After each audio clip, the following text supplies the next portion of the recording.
আল্লাহ তাআলা কিয়ামতের কঠিন ময়দানে যেদিন স্বামী স্ত্রীকে চিনবে না, স্ত্রী স্বামীকে দেখে পালিয়ে যাবে, বন্ধু বন্ধুরে চিনবে না, পীর সাহেব মুরিদরে চিনবে না, মুরিদ পীর সাহেবরে চিনবে না, দলের কর্মী তার নেতারে চিনবে না, নেতা তার কর্মীরে চিনবে না, বন্ধু বন্ধুরে দেখে পালাবে। এই কঠিন মুহূর্তে সূর্যটা মাথার কাছে চলে আসবে, জমিনটা তামার জমিন হবে, আজকের জমিনের মতো নয়। মানুষ ঘর্মাক্ত, ক্লান্ত, শ্রান্ত মাথার মগজগুলো কানের ছিদ্র আর নাকের ছিদ্র দিয়ে বেয়ে বেয়ে পড়বে। বিশ্বনবী ফরমান, কিয়ামতের ওই কঠিন ময়দানে 7 শ্রেণীর ব্যক্তিকে রব্বুল আলামিন তার আরশের নিচে ছায়া দিবেন। তার মধ্যে প্রথম শ্রেণীর ব্যক্তি হলো ইমামুন আদিল, যে ইনসাফের সাথে বিচার করে, যে জাস্টিস সমাজে সার্ভ করে, যে সুশাসন নিশ্চিত করে, ওই ইমামুন আদিল। আদিল শব্দটা বুঝছেন না? ইন্নাল্লাহা ইয়া'মুরু বিল আদল, পাইছেন? আদিল। 7 শ্রেণীর ব্যক্তিকে আল্লাহ তাআলা সুশীতল আরশের নিচে ছায়া দিবেন, যেদিন তার দেয়া ছায়া ছাড়া কোনো ছায়া থাকবে না। এর প্রথম হচ্ছে ইমামুন আদিল, ন্যায়পরায়ণ শাসক। চিল্লায় বলেন সুবহানাল্লাহ। আবার বিশ্বনবী বললেন, ইন্নাল মুকসিতিনা ইনদাল্লাহি আলা মানাবিরা মিন নূর আন ইয়ামিনির রহমান। কিয়ামতের দিন যারা ন্যায় পরায়ণ হিসেবে আল্লাহর সামনে দাঁড়াবে, কিয়ামতের দিন রব্বুল আলামিন তার আরশের ডান দিকে ওই ন্যায় পরায়ণ লোকদের জন্য আরশের ডান দিকে একটা নূরের মিম্বারে তাদেরকে বসার সুযোগ করে দিবে। আল্লাহর আরশের ডান দিকে ন্যায় পরায়ণ লোকদের জন্য আল্লাহ তাআলা নূরের মিম্বার বানাবে। 4টে কেন কথা মনে করেছেন? আল আদাল, জাস্টিস। ইন্নাল্লাহা ইয়া'মুরু বিল আদল। আল্লাহ তাআলা এই আদালতের নির্দেশনা দেন, সুবিচার, সুশাসন। প্রিয় ভাইয়েরা, এটা আমরা বাংলাদেশে চাই কি চাই না? এই যে অরাজকতা, এই যে অন্যায়, এই যে জুলুম, এই যে ইনকনসিস্টেন্সি সমাজের অসঙ্গতির প্রধান কারণ জাস্টিস নাই, সুবিচার নাই, সুশাসন নাই। শেষবারের মতো আওয়াজ করে বলেন তো, আমরা বাংলাদেশে আদল চাই কি চাই না? তাহলে প্রথম নির্দেশনা শেষ। আল্লাহ তাআলা তোমাদেরকে আদলের আদেশ দেন। এরপরে আল্লাহ বললেন, আমি তোমাদেরকে ইহসানের আদেশ দেই। ইন্নাল্লাহা ইয়া'মুরু বিল আদলি ওয়াল ইহসান। আমি তোমাদেরকে যেমনি আদলের নির্দেশনা দেই, তেমনি ভাবে তোমাদেরকে ইহসানের নির্দেশনা দেই। ইহসান, আওয়াজ করে সবাই বলেন তো ইহসান। ইহসান মানে কারো প্রতি সফট হার্টেড হওয়া, মহানুভব হওয়া, অনুগ্রহ পরায়ণ হওয়া, অনুগ্রহশীল হওয়া, একে অপরের প্রতি দয়াদ্র হওয়া। একে অপরের প্রতি দয়াদ্র, অনুগ্রহশীল হওয়া ছাড়া মানবিক সমাজ কশিনকালেও গঠন করা সম্ভব না। প্রিয় ভাইয়েরা, সুন্দর আচরণ দিয়ে, ইহসান দিয়ে যা জয় করা যায়, নরম আচরণ দিয়ে যেটা অর্জন করা যায়, কঠোরতা দিয়ে সেটা পারা যায় না। বিষ্ণু ঈসা ইসলাম ইহসান দিয়ে, কোমল আচরণ দিয়ে, তার অনুগ্রহ দিয়ে তিনি অনেক কাফিরের হৃদয়কে জয় করে ফেলেছেন। সাইয়েদনা সুমামা ইবনে উসাল রাদিয়াল্লাহু তাআলা আনহুর কথা মনে পড়ে যায়। তিনি ছিলেন ইয়ামামার বাদশা। মদিনাতে বিশ্বনবীকে হত্যা করার নিয়তে এসেছিলেন। গোপনে গোপনে বিশ্বনবীকে হত্যা করে আবার ইয়ামামাতে তিনি ফিরে যাবেন।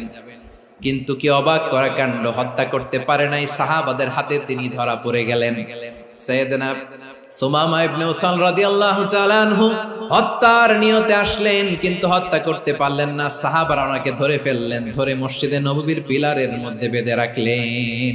সুমামা ইবনে উসাল, সিরাত থেকে শুনে, সিরাত থেকে শোনাচ্ছি, রাদিয়াল্লাহু তাআলা আনহু ইয়ামামার অধিপতি ছিলেন। বিশ্বনবীকে হত্যার জন্য আসছেন, ধরা পড়ে গেছেন, এখন মসজিদে নববীতে বেঁধে রাখছে। তার মানে বন্দী। এখন স্ট্যাটাস কি? বন্দী, ক্যাপটিভ। তো বিষ্ণু ঈসা ইসলাম সাহাবাদেরকে বললেন, তার খোঁজ খবর নিও, সুমামা ইবনে উসালের খোঁজ খবর নিও।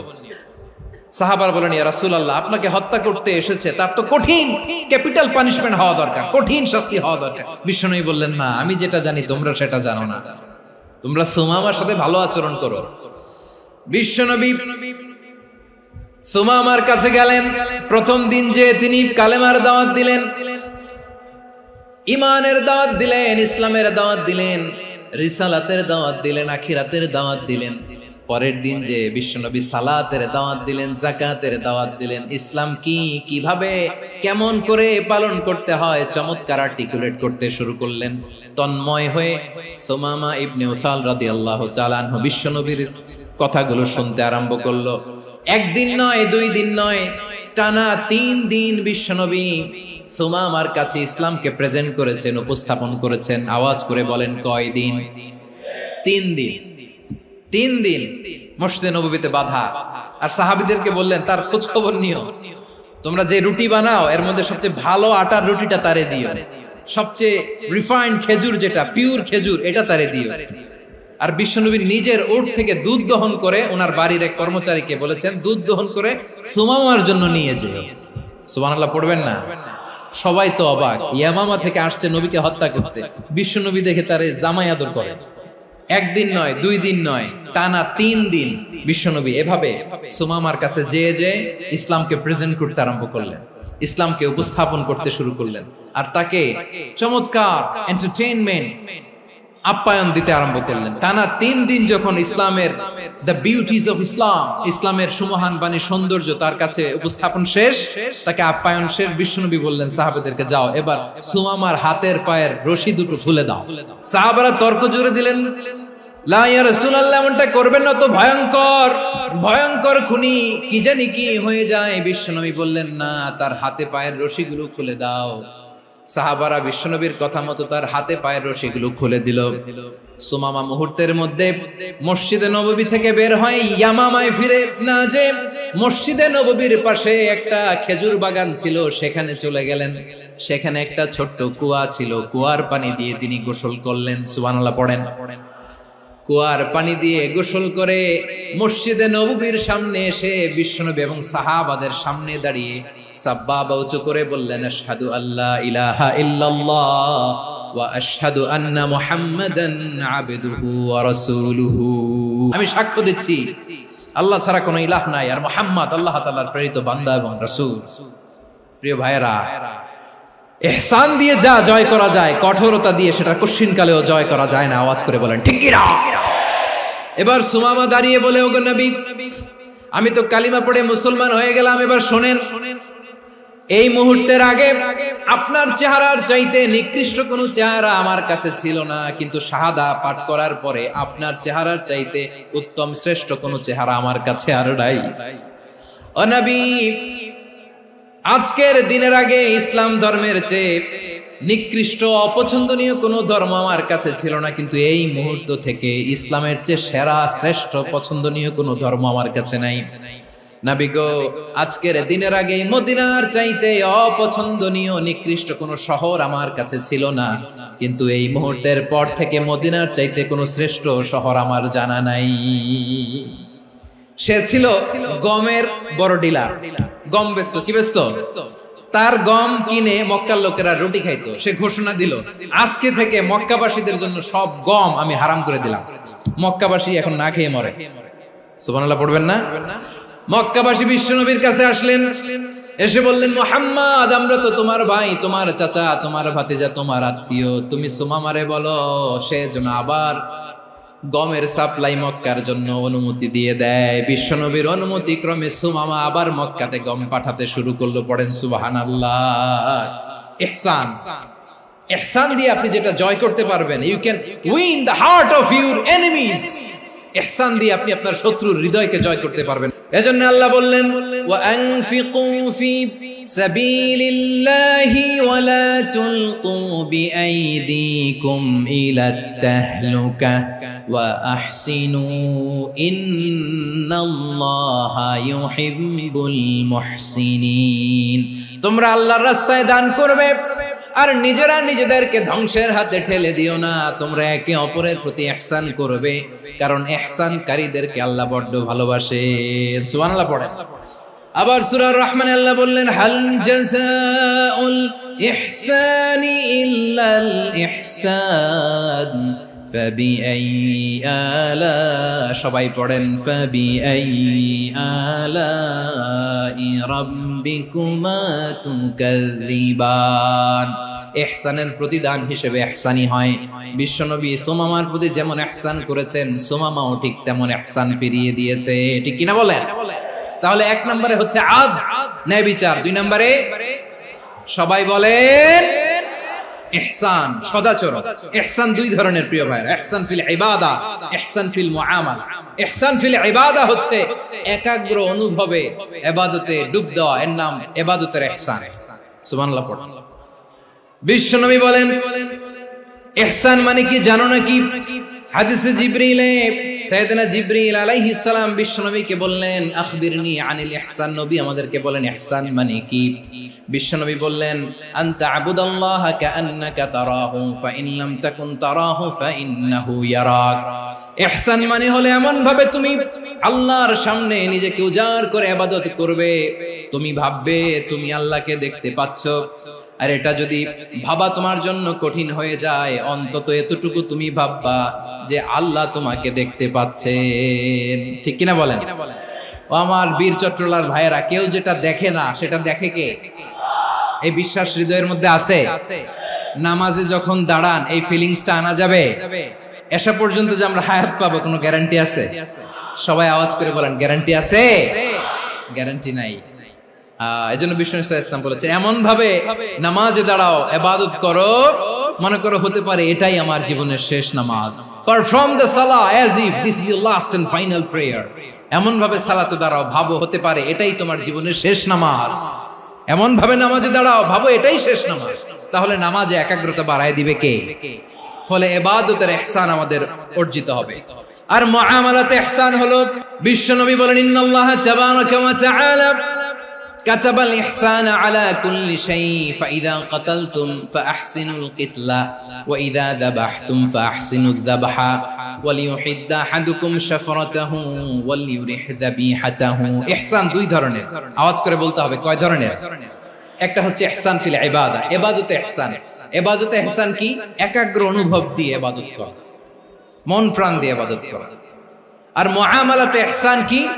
সব কাজে, দৈনন্দিন কাজে, কর্মে, সামাজিক অ্যাক্টিভিটিতে কোমলতা প্রদর্শন করা, অনুগ্রহের সাথে সবকিছু করা। আল্লাহ তাআলা ইন্নাল্লাহা তাবারাকা ওয়া তাআলা কাতাবাল ইহসানা আলা কুল্লি শাই, তিনি সবকিছুর ব্যাপারে ইহসানকে আবশ্যক করেছেন। সবকিছু, মুমিনের সব কাজে ইহসানের পরশ থাকবে। ওয়া ইযা কাতালতুম ফাহসিনুল কিতলা, বিষ্ণুই বলেন তুমি যখন কাউকে হত্যা করো ইহসানের সাথে করো। সুবহানাল্লাহ পড়বেন না?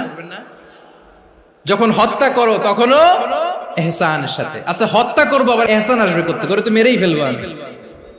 আল্লাহ, ও ভাই একজন খুন করেছে, খুনি, রাষ্ট্রীয় আইনে তার শাস্তি হয়েছে ডেথ পেনাল্টি, মৃত্যুদণ্ড। এখন মৃত্যুদণ্ড দেখে আপনি যেমনি মন চায় তেমনি মারবেন লোকটারে? ওর নাক কেটে ফেলতে পারবেন? ওর কান কাটতে পারবেন? ওর চোখ উপড়ে ফেলতে পারবেন আপনি? যেমন মন চায় তার অঙ্গহানি করা যাবে না। ইহসানের সাথে তাকে হত্যা করো। সুবহানাল্লাহ, this is Islam, this is the true essence of Islam. ওয়া ইযা যাবাহতুম ফাহসিনুয যাবহা, যখন জবাই করবে তখনও ইহসানের সাথে জবাই করো। করব জবাই, ওইখানেও নাকি ইহসান। আচ্ছা কুরবানির দিন আমরা পশুগুলোরে কি করি বলেন সবাই আওয়াজ করে?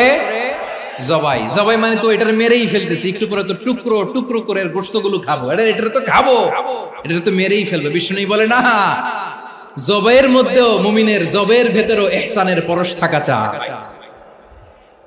যখন জবাই করবে প্রাণীটাকে হাত পা টাইট করে বেঁধে নাও, ছুরিটাকে শার্পেন করে নাও, ধারালো করে নাও, যাতে অল্প সময়ে জবাইটা হয়ে যায়, প্রাণীটা যাতে কম কষ্ট পায়। সুবহানাল্লাহ পড়ে।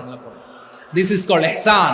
আল্লাহ তাআলা যেমনি আদলের আদেশ করেছেন, ন্যায় বিচার, জাস্টিস এনশিওর করতে বলেছেন, সমাজে ইহসানের ব্যবহার, ইহসানের অনুশীলন তিনি করতে বলেছেন। এজন্য মুমিনের প্রতিটি কাজে, আমার চট্টগ্রামের ভাইয়েরা আমার দিকে তাকান, খেয়াল করে শুনুন, মুমিন জীবনের প্রতিটি কাজে ইহসানের পরশ থাকা চাই।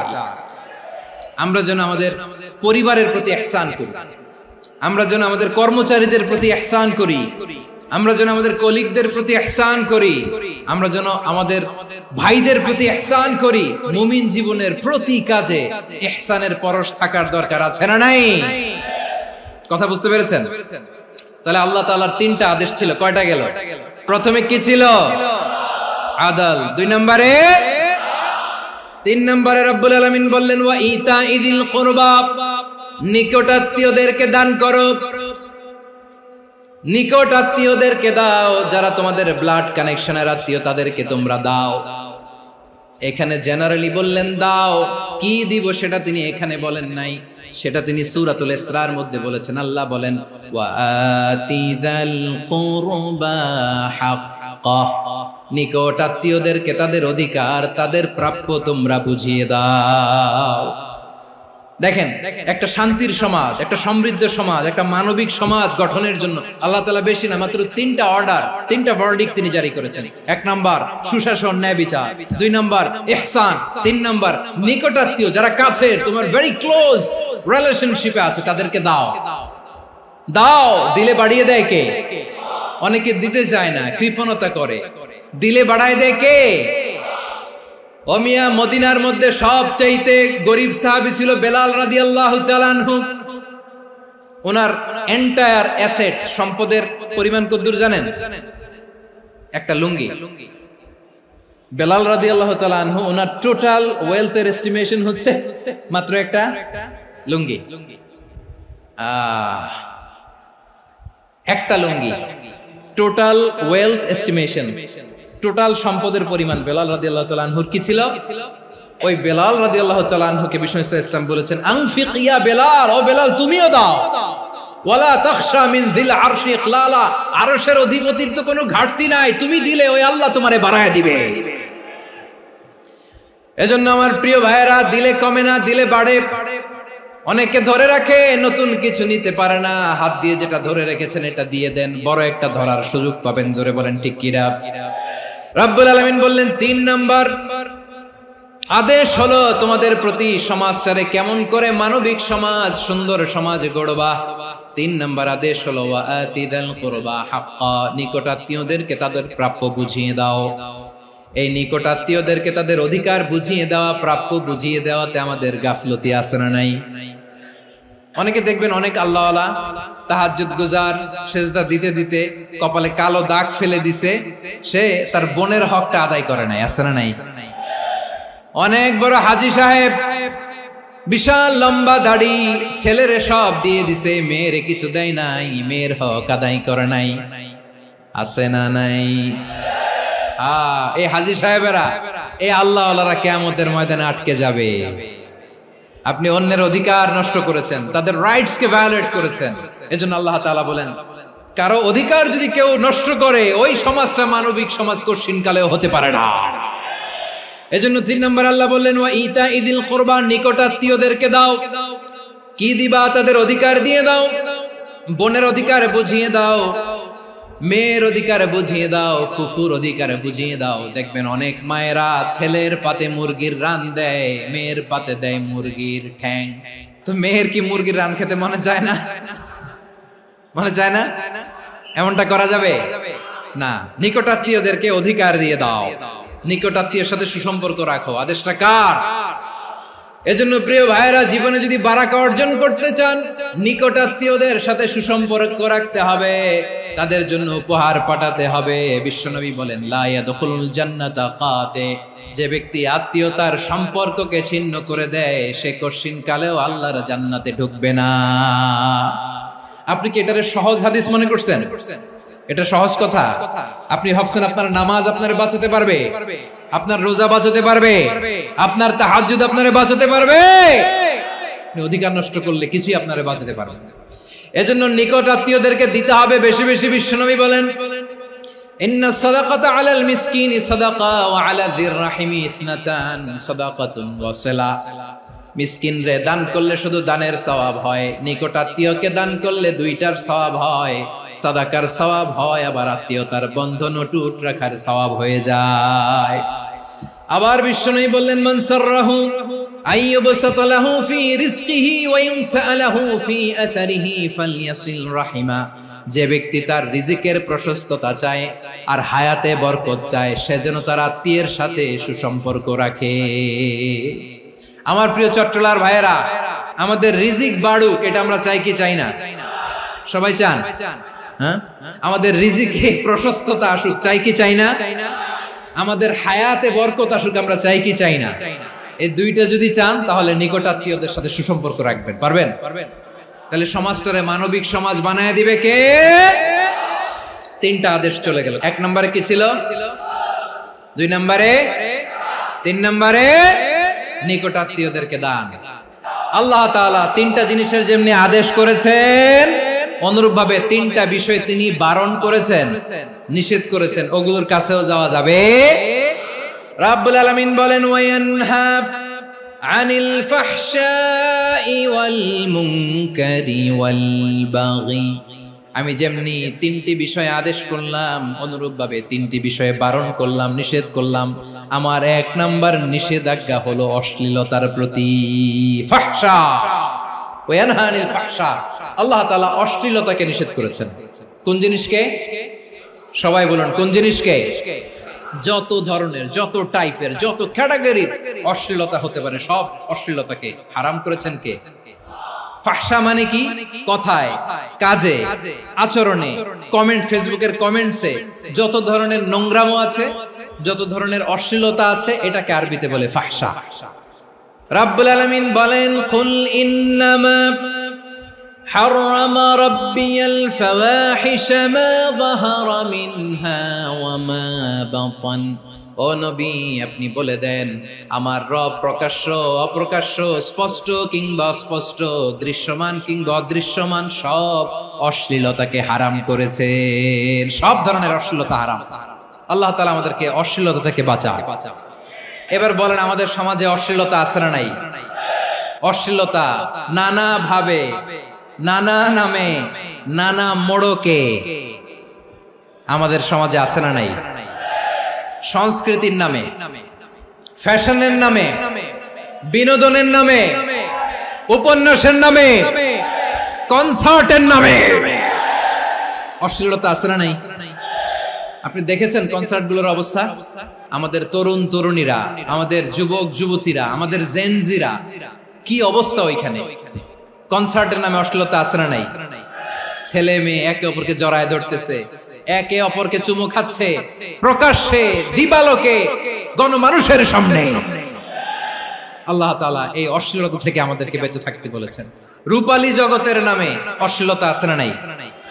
এই টার্মটা আপনারা জানেন না? রূপালী জগৎ কি জগৎ? আসলে কি রূপালী জগৎ না অন্ধকার জগৎ? আমার বোনেরা, আপনাদেরকে যে কি বলে তারা বুঝায়, রূপালী জগৎ শুনেই আপনি ভরকে যাবেন না। রূপালী জগতে যে নারী যত বেশি উলঙ্গ, সে নাকি তত বেশি সাহসী। জানেন? বলে এটা একটা সাহসী নারী, খুব সাহসী পদক্ষেপ তার। যত বেশি শরীর থেকে কাপড় নামাতে পারবে, যত বেশি বস্ত্রহীন হয়ে নিজেকে প্রেজেন্ট করতে পারবে, সে নাকি তত বেশি সাহসী। আমার চট্টলার ভাইয়েরা, শয়তানের প্রথমে এজেন্ডা ছিল বনি আদমকে বস্ত্রহীন করা। সে আদম এবং হাওয়া আলাইহিস সালামকে নিষিদ্ধ গাছের ফল খাইয়ে তাদেরকে বস্ত্রহীন করেছে। এই জামিনেও সে আমাদেরকে বস্ত্রহীন করতে চাইবে। এই রূপালী জগতের নামে তারা এটা করে। আমার প্রিয় বোনেরা, আপনি জানেন না আপনার দাম কত? ওরা আপনাদেরকে বিজ্ঞাপনের সস্তা পণ্য বানাতে চায়। ওরা আপনাদেরকে ওদের ভোগের লিপসার টুলস বানাতে চায়। ওরা আপনাদেরকে দিয়ে ওদের খায়েশ পূরণ করতে চায়। এটা আপনাদের জন্য মোটেও ডিগনিটি নয়, এটা আপনাদের জন্য সম্মান নয়। আপনার সম্মান শালীনতায়, আপনার সম্মান হেজাবে, আপনার সম্মান ভদ্রতায়, আপনার সম্মান আপনার ডিসেন্ট পোশাকে। পোশাক বলে দেয় এই নারীটা ভদ্র না অভদ্র। পোশাক বলে দেয় এই মেয়েটা কোন ঘরের মেয়ে। আপনি জানেন না, আপনারা সস্তা পণ্য বানায়, ভোগের পণ্য, বিলবোর্ডে আপনাকে উলঙ্গ করে উপস্থাপন করে। এই অশ্লীলতার সাথে ইসলামের কোন সম্পর্ক। এজন্য আল্লাহ বলেন, আমি অশ্লীলতাকে হারাম করেছি। অশ্লীলতাকে হারাম করার প্রথম কারণ হলো এর মাধ্যমে মানবতাকে অপমানিত করা হয়। কারণ মানুষের সম্মান মানুষের পোশাকে। মানুষ যখন পোশাকহীন হয়ে যায়, বস্ত্রহীন হয়ে যায়, তার সম্মান কমে যায়। ঠিক কিনা? অশ্লীলতাকে হারাম করার প্রথম কারণ হচ্ছে মানুষ মানুষকে অপমান করে। একটা নারী, সে তো সম্মানিত, নারী যে কত সম্মানিত নারীর এটা বুঝেই নাই। বিশ্বনবী বলেন আদ-দুনিয়া কুল্লুহা মাতা ওয়া খায়রু মাতা'আদ দুনিয়া আল মারআতুস সালিহা। আমার বোনেরা, 5টা প্যান্ডেলে আপনারা এলইডিতে আমার আলোচনা শুনছেন, আমি জানি। আপনাদের এই গর্ভ যে কত দামি আপনি জানেন না। আপনার পেট থেকেই আসবে আগামী দিনের সালাহুদ্দিন আল আইয়ুবী, আপনার পেট থেকেই আসবে অনাগত দিনের ইমাম মাহদী আল মুনতাযর, আপনার পেট থেকেই আসবে অনাগত দিনের ফয়সাল, ওয়াসিম, মুগ্ধ, আবু সাইদের মতো বীর যোদ্ধা।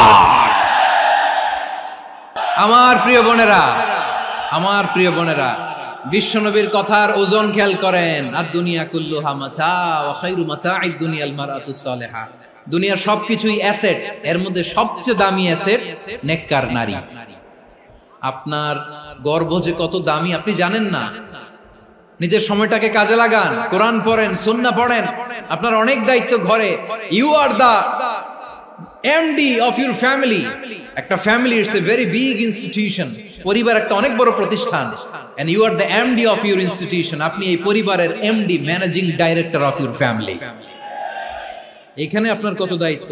আপনি ছেলে মেয়েদেরকে তারবিয়া করবেন, আপনি আপনার স্বামীর জন্য ঘরটারে জান্নাতের নীর বানাবেন, আপনার জন্য জান্নাতের ডুপ্লেক্স বাড়ি ওইখানে তৈরি করে রাখবে কে? আপনি যে কত দামি আপনি জানেন না। নারীদেরকে আল্লাহ বানিয়েছেন উচ্চতর করে, নিম্নতর নয়। নারীদেরকে ছোট্ট জিনিস দিলে এটার বড় করে দেয়। নারীদেরকে ভ্রূণ দিলে, শুক্রাণু দিলে নারী এটারে বাচ্চা হিসেবে উপহার দেয়, ঠিক কিনা? বিয়ের মাধ্যমে স্বামী যখন তার শুক্রাণু তার স্ত্রীকে উপহার দেয়, স্ত্রী রিটার্নে কি উপহার দেয়?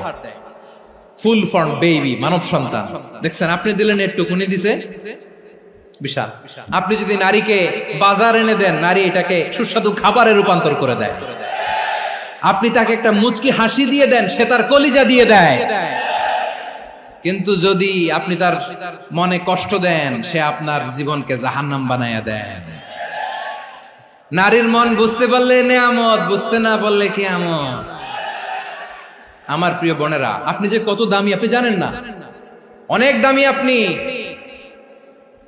আপনাদেরকে যেন ভোগের সস্তা পণ্য বানাতে না পারে, আপনাদেরকে সচেতন থাকতে হবে। তাহলে কেন আল্লাহ তাআলা এই ফাহশা, অশ্লীলতাকে হারাম করলেন? 1 নাম্বার, এতে হিউম্যান ডিগনিটি কমে। 2 নাম্বার, এতে মানুষের অধিকার নষ্ট হয়। আপনি বিয়ে করেছেন, এরে পরকিয়া করেন, ওর সাথে এরকম আছে না নাই? স্ত্রীর অধিকার নষ্ট করেছেন। আপনি বিবাহ সম্পর্কে আবদ্ধ হয়েছেন তার সাথে, আপনি পরকিয়া করেন ওই ছেলের সাথে, আপনি আপনার হাজবেন্ডের সাথে বিট্রে করেছেন। এজন্য আল্লাহ অশ্লীলতাকে হারাম করেছেন। অশ্লীলতাকে হারাম করার আরেকটা কারণ হচ্ছে আল্লাহ তাআলা এই হিউম্যান জেনারেশনকে এটাকে প্রিজার্ভ করতে চায়। হিফজুন নাসল, এটা মাকাসিদুশ শরিয়ার অনেক গুরুত্বপূর্ণ একটা মাকাসিদ, অনেক গুরুত্বপূর্ণ।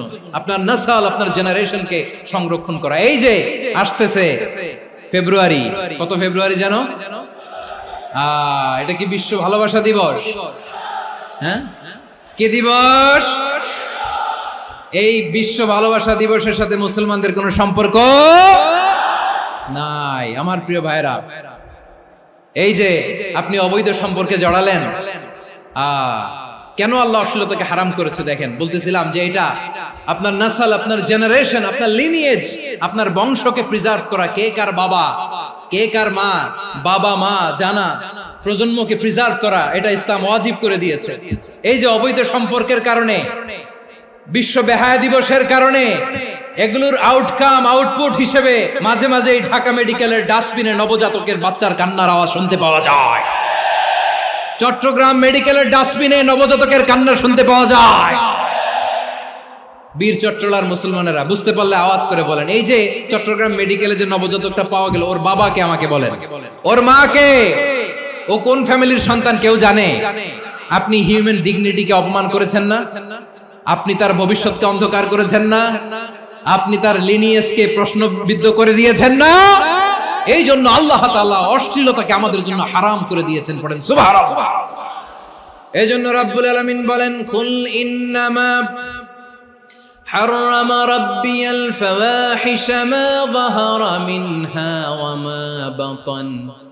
প্রকাশ্য অপ্রকাশ্য সব অশ্লীলতাকে হারাম ঘোষণা করে দিয়েছে কে? আবার দুনিয়ার বুকে যারা অশ্লীলতার প্রসার করে তাদের জন্য শাস্তি মজুদ রেখেছে কে? রব্বুল আলামিন বলেন, ইন্নাল্লাযীনা ইউহিব্বুনা আন তাশিআল ফাহিশাতু ফিল্লাযীনা আমানু লাহুম আযাবুন আলীমুন ফিদ দুনিয়া ওয়াল আখিরাতি ওয়াল্লাহু ইয়ালামু ওয়া আনতুম লা তা'লামুন। নিশ্চয়ই যারা বিশ্বাসীদের মাঝে অশ্লীলতার প্রচার প্রসার করতে চায় তাদের জন্য আমি মর্মন্তুদ শাস্তি প্রস্তুত করে রেখেছি, দুনিয়াতেও রেখেছি, আখিরাতেও রেখেছি। ঘোষণাটা কার? যারাই নাটকের নামে, সিনেমার নামে, রূপালী জগতের নামে, মুভির নামে, ওটিটি প্ল্যাটফর্মের নামে আমার সমাজে অশ্লীলতা ছড়াতে চায় তাদের জন্য কঠিন মর্মন্তুদ শাস্তি মজুদ রেখে দিয়েছে কে? ও আমার বোনেরা, এখনো আপনি জাগবেন না? এখনো আপনার চিন্তার দুয়ারে এখনো নাড়া পড়ে নাই? ওরা আপনাকে উলঙ্গ বানাতে চায়, ওরা আপনাকে আইটেম গার্ল বানাতে চায়। এজন্য ইসলাম অশ্লীলতাকে হারাম করেছে। হারাম। ইসলাম বলেছে যোজন যোজন দূরে থাকো, ওরা বলে না কাছে আসো, কাছে আসার গল্প, ক্লোজ আপ ওয়ান, কাছে আসার গল্প আছে না নাই? তাহলে অশ্লীলতার সাথে আমাদের কোনো সম্পর্ক? সবাই বলতে পারেননি, আওয়াজ করে বলুন, অশ্লীলতার সাথে আমাদের কোনো সম্পর্ক? আমরা এই সমস্ত ক্লোজ আপ ওয়ান, কাছে আসার গল্পের প্রোগ্রামে যাব? আমরা কোন ধরনের অশ্লীল কন্টেন্ট সোশ্যাল মিডিয়ায়, টিভিতে দেখব? কি যুগ যে আমরা কাটাচ্ছি আপনি কল্পনা করতে পারবেন না। পর্ন ইন্ডাস্ট্রি, নারী পুরুষের বস্ত্রহীন যুগল দৃশ্য, এটাকে দিয়ে ওরা কোটি ডলারের ইন্ডাস্ট্রি বানিয়েছে। পুরো মানব ইতিহাসে এরকম জঘন্য সময় মানব ইতিহাস পার করে না। পর্ন এটা ইন্ডাস্ট্রি হয়ে গেছে। আমাদের এই যুবকগুলো, জেনজিগুলো, ওদের চরিত্র বাঁচাবে কি করে? কেমন করে হেফাজত করবে ওদের এই মূল্যবান চরিত্র? আমার প্রিয় ভাইরা, এই অশ্লীলতার দ্য লেটেস্ট ভার্সন হচ্ছে LGBTQ,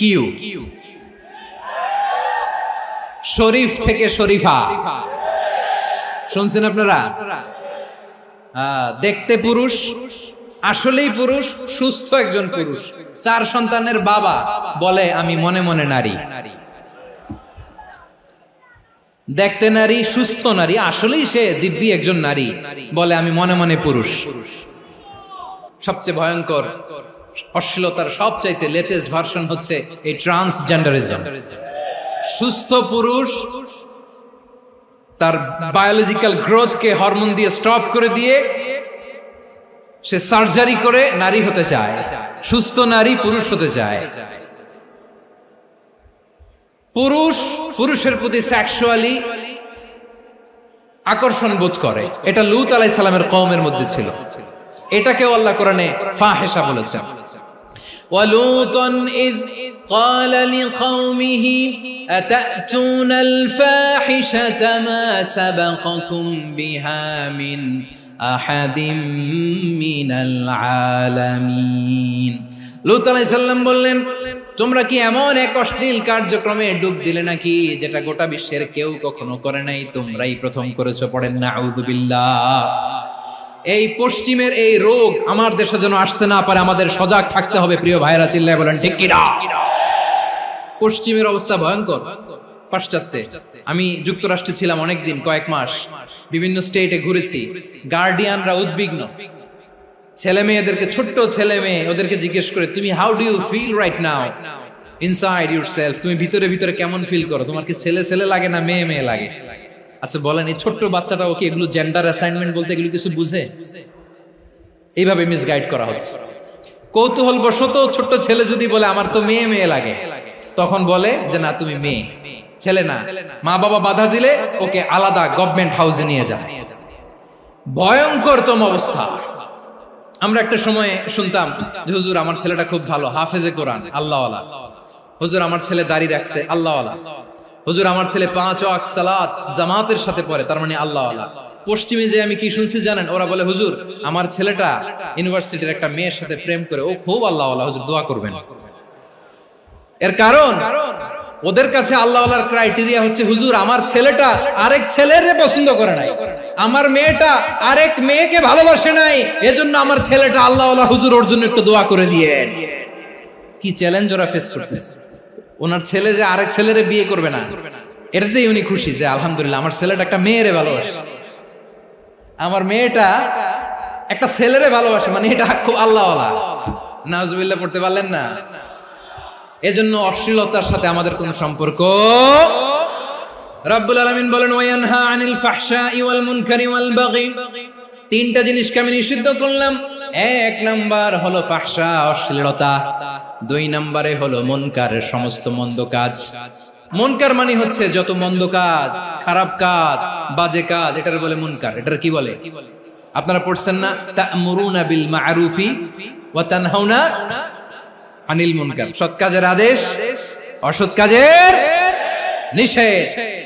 মুনকার, মুনকার হচ্ছে মানুষের স্বাভাবিক বিবেকবোধ যেটাকে খারাপ বলে, ওইটাই মুনকার।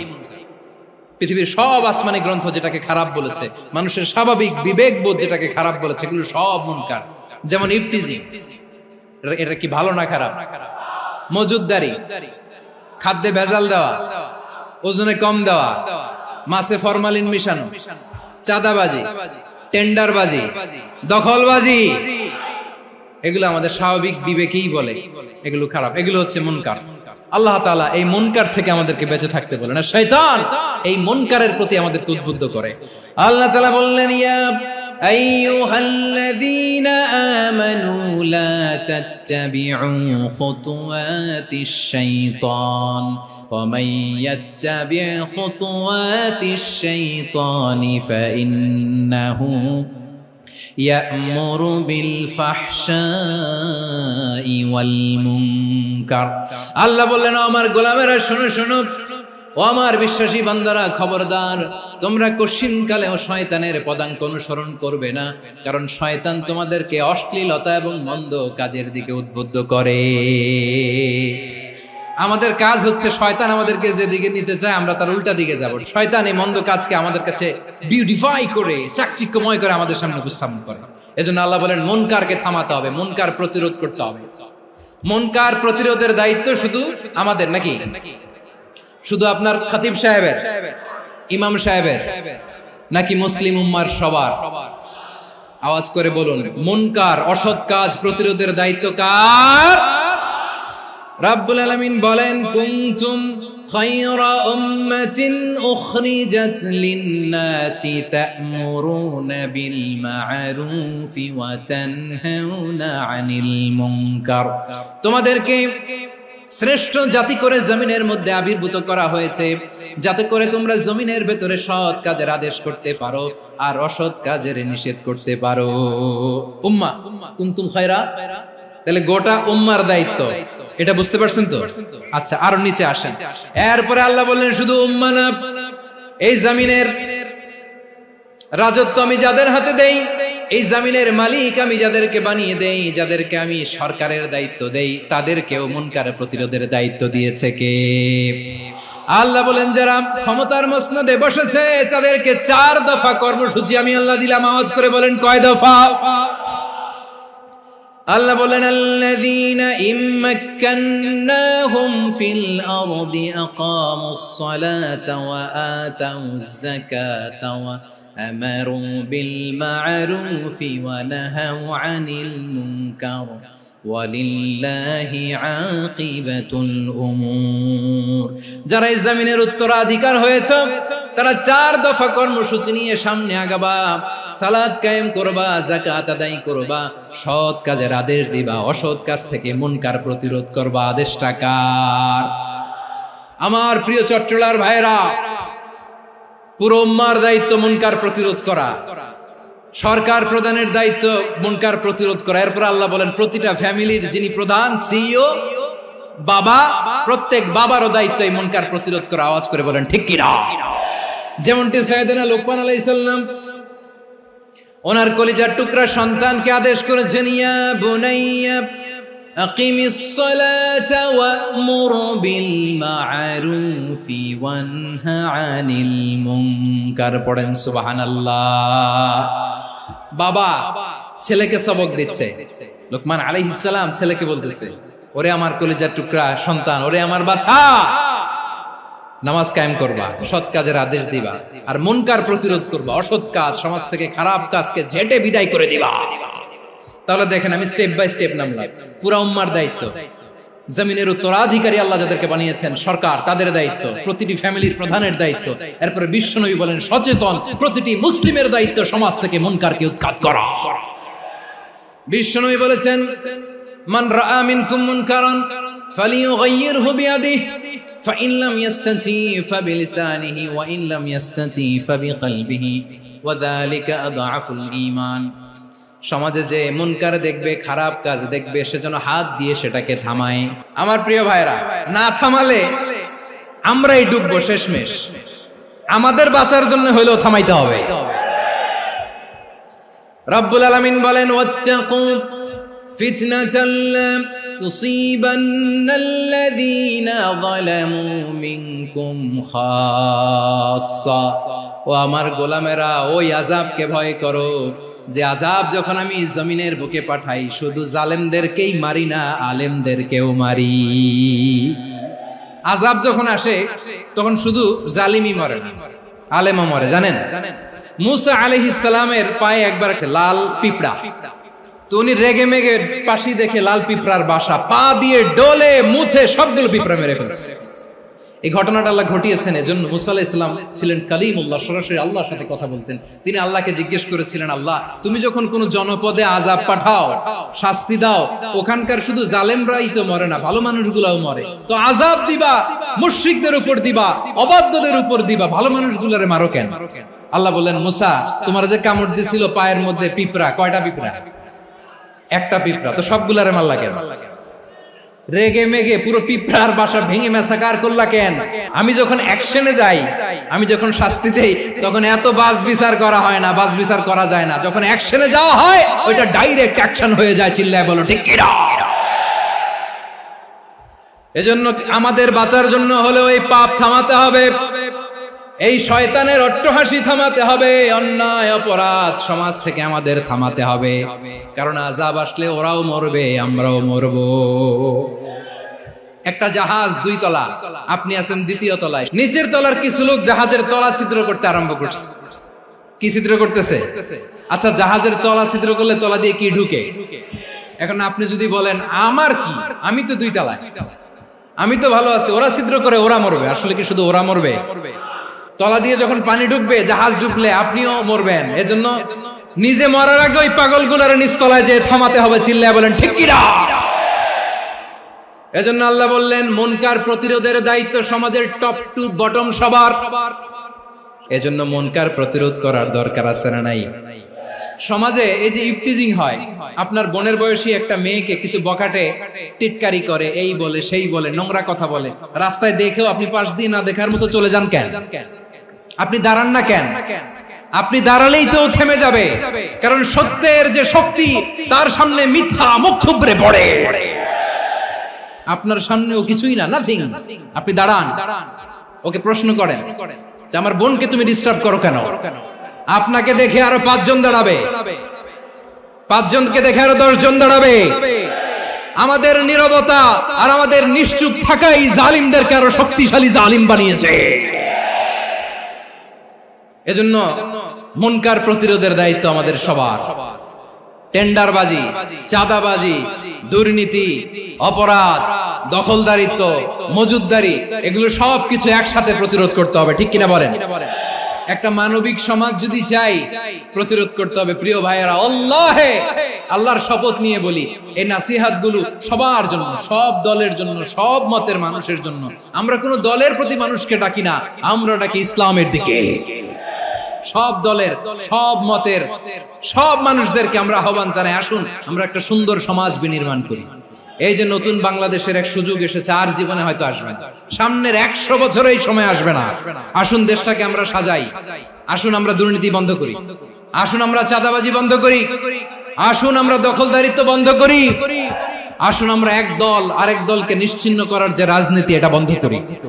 সব দলের প্রতি আমার আহ্বান, আমরা চাঁদাবাজ মুক্ত বাংলাদেশ চাই, জুলুম মুক্ত বাংলাদেশ চাই, ফ্যাসিজম মুক্ত বাংলাদেশ চাই, গুণ খুন খারাপি মুক্ত বাংলাদেশ চাই, আমরা নতুন ভোরের বাংলাদেশ চাই।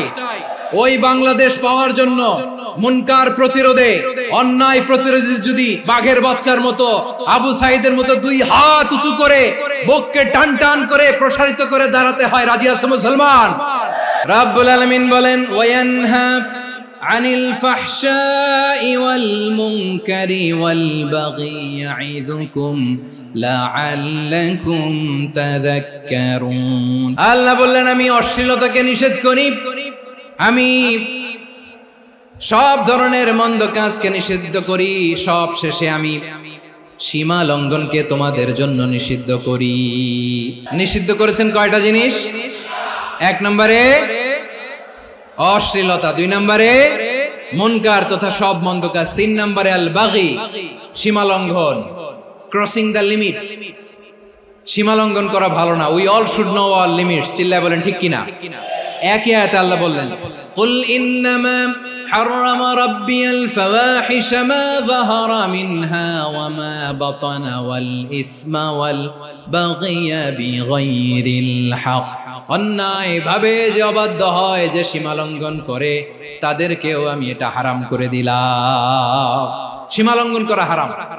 আল্লাহ বারবার বারবার আমাদেরকে ওয়ার্নিং দেয়। যখন আমরা থামি না তখন আল্লাহ ধরে, আর যখন ধরে তখন ছাড়ে না। ধরে ধরে ধরে না, ধরলে আল্লাহ। ফেরাউনকে কিন্তু হুট করে ধরে নাই, আপনারা জানেন 9 বার ওয়ার্নিং দিয়েছে। ফেরাউনকে আল্লাহ তাআলা ওয়ার্নিং দিয়েছিল কয়বার? রাব্বুল আলামিন বলেন, ওয়ালাকাদ আতাইনা মূসা 9 আয়াতিন বাইয়িনাত। 9টা মুআজিজা দেখিয়েছি। 1 2 3 বারবার এইভাবে রিমাইন্ডার, ওইভাবে রিমাইন্ডার, এইভাবে নসিহত, ওইভাবে দাওয়া। ফাকুলা লাহু কাওলান লাইয়িনা, নরম করে বলো, সফট করে বলো, যত ওয়ে হতে পারে দাওয়া মেথডোলজি। মুসা আলাইহিস সালামের সব অ্যাপ্লাই শেষ। 10ম বারে যে আল্লাহ ধরছে, 10ম বারে যে ধরেছে। এজন্য আল্লাহ বলেন, আমি সীমা লঙ্ঘনকে পছন্দ করি না। কোরআনের অন্য আয়াতে বাগীকে বলা হয়েছে আল ইতিদা। সীমা লঙ্ঘন যারা করে তাদেরকে আল্লাহ বলেছেন মুতাদিন। ওয়াকাতিলু ফি সাবিলিল্লাহিল্লাযীনা ইউকাতিলুনাকুম ওয়া লা তা'তাদু ইন্নাল্লাহা লা ইউহিব্বুল মুতাদিন। আমি সীমা লঙ্ঘনকারীদেরকে কোশ্চিনকালেও পছন্দ করি না। আমরা যেন সীমা লঙ্ঘন না করি, রাজি আছেন তো? যে কোনো ক্ষেত্রে ইবাদতে যেন সীমা লঙ্ঘন না করি। অনেকে আমরা ইবাদতে সীমা লঙ্ঘন করে ফেলি। বিশ্বনবী সাল্লাল্লাহু আলাইহি ওয়াসাল্লাম যেটা শিখিয়েছেন, এর বাইরে যে অতিরিক্ত বুজুর্গ হতে চায়, এরকম আছে না নাই? কোন ক্ষেত্রেই সীমা লঙ্ঘন করা যাবে, এমনকি যুদ্ধ ক্ষেত্রেও না। বিশ্বনবী সাল্লাল্লাহু আলাইহি ওয়াসাল্লাম বলেন, খবরদার যুদ্ধ ক্ষেত্রেও সীমা লঙ্ঘন করো না। কি সুন্দর ইসলাম আমরা পেয়েছি। বিশ্বনবী বলেন, খবরদার যুদ্ধের ময়দানে কোনো নারীর গায়ে হাত তোলো না, কোনো শিশুর গায়ে হাত তোলো না, কোনো গবাদি পশু হত্যা করো না, কোনো শস্য ক্ষেত্র ধ্বংস করো না, ইবাদতরত অন্য ধর্মের কোনো সন্ন্যাসীর গায়ে হাত তোলো না। বলেন সুবহানাল্লাহ। তাহলে আমরা সীমা লঙ্ঘন করতে পারবো? প্রিয় ভাইরা, একটা সুখী, সমৃদ্ধ, শান্তির সমাজ, মানবিক সমাজ যদি আমরা গঠন করতে চাই, আমাদের আল্লাহর দেয়া কয়টা আদেশ মানতে হবে বলেন দেখি? আর বেঁচে থাকতে হবে কয়টা জিনিস থেকে? আল্লাহর আদেশ কি? 1 নাম্বার আদাল, ন্যায়পরায়ণতা। আমরা সুবিচার, সুশাসন, ন্যায় বিচার চাই কি চাই না? 2 নম্বরে কি ছিল? মাশাআল্লাহ, আমরা যেন সবার প্রতি দয়া পরবশ হই, ইহসান করি। 3 নম্বরে কি ছিল? নিকটাত্মীয়দের দান করা, তাদের অধিকার প্রাপ্য বুঝিয়ে দেওয়া। পাশাপাশি 3টা জিনিস থেকে আল্লাহ বারণ করেছেন, নিষেধ করেছেন। তার প্রথমটা ফাহশা, অশ্লীলতা। অশ্লীলতার সাথে আমাদের কোনো সম্পর্ক। 2 নম্বর নিষেধাজ্ঞা কি ছিল? আল মুনকার, সমাজের যত মন্দ কাজ, এগুলোকে আমরা প্রতিরোধ করব। রাজি আছেন তো সবাই? 3 নম্বরে আল বাগী, সীমালঙ্ঘন। কোন মুসলিম সীমালঙ্ঘন করে না। রাব্বুল আলামিন শেষে বললেন, ইয়াইদুকুম লাআল্লাকুম তাযাক্কারুন। আল্লাহ তোমাদেরকে উপদেশ দেন যাতে তোমরা শিক্ষা গ্রহণ করো। আমরা উপদেশ দেব, আমরা জোর করে কাউরে কিছু মানাতে চাই না। লা ইকরাহা ফিদ্দিন ওয়াযাক্কির ফাইন্না যিকরা তানফাউল মুমিনিন। উপদেশ দিলে এটা মুমিনদের কাজে দেয়। লাস্তা আলাইহিম বিমুসাইতির ইন্নামা আনতা মুযাক্কির। নবী হে, আপনি রিমাইন্ডার দাতা, আপনি উপদেশ দিবেন। আমরাও বিশ্বনবীর এই হাদিসগুলো থেকে, কোরআনের আয়াত থেকে রিমাইন্ডার, এই কথামালা বাণী বাহক হিসেবে এই বাণীগুলো আপনাদের সাথে কাছে পৌঁছে দিলাম। আমরা আল্লাহ তাআলার কাছে প্রার্থনা করি, আল্লাহ আমরা যেন আদল দিয়ে আমাদের সমাজকে গঠন করতে পারি। আল্লাহ আমরা যেন ইহসান করতে পারি, আমরা যেন নিকটাত্মীয়দের দান করতে পারি। আল্লাহ যত ধরনের অশ্লীলতা, অনাচার, মন্দ কাজ, সীমালঙ্ঘন, অবাধ্যতা থেকে যেন আমরা বেঁচে থাকতে পারি। আল্লাহ তাআলা আমাদের সবাইকে কথাগুলো বোঝার ও আমল করার তৌফিক দান করুক। হাযা মা ইনদি ওয়াল ইলমু ইনদাল্লাহ আলাইহি তাওয়াক্কালতু ওয়া ইলাইহি উনীব। সুবহানাকাল্লাহুম্মা বিহামদিকা আশহাদু আল্লা ইলাহা ইল্লা আনতা আস্তাগফিরুকা ওয়া আতুবু ইলাইক। বয়ানটি কেমন লাগলো অবশ্যই কমেন্ট বক্সে বলে যাবেন এবং লাইক কমেন্ট শেয়ার করতে ভুলবেন না।